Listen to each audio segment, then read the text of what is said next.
there are emerging market economies out there who will face payments difficulties, refinancing issues, and perhaps struggle with normalizing their economy with vaccination.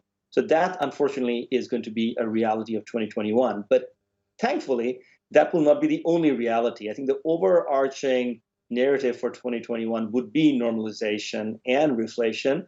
And in both cases, I think the ingredients are in place. We have proactive fiscal and monetary policy worldwide.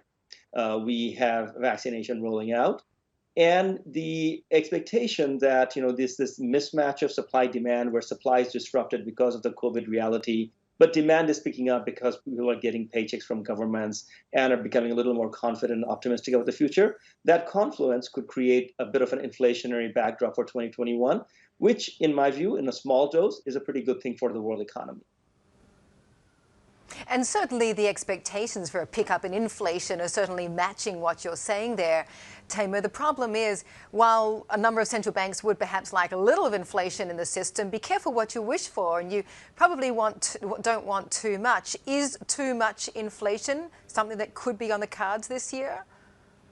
So it's unlikely. We'd have to get a few things going wrong at the same time. I mean, it's the idea that investments will keep on lagging, I think, is not correct, because cost of financing is low. There's ample liquidity, so there's no reason, if demand were to pick up, that investment will not follow. Similarly, on the issue of energy or food, where there could be temporary supply-demand dislocation that can create some inflation, we've seen energy prices rebound. We've seen some pickup in soybean and rice prices in recent months. But again, I think there is enough production capacity in the world and enough investments in the pipeline that could balance those things out. The other area where there is this risk of inflation is the broad asset price inflation spilling over into properties and affecting people's affordability for accommodation. I think that probably is on the cards.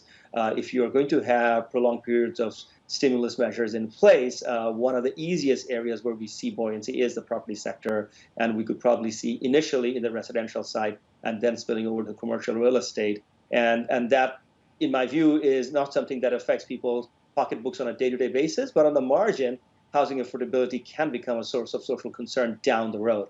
So I would put those concerns aside for 2021. Again, I think if we can get out of the deflationary risk zone to some degree of inflation, that's all good.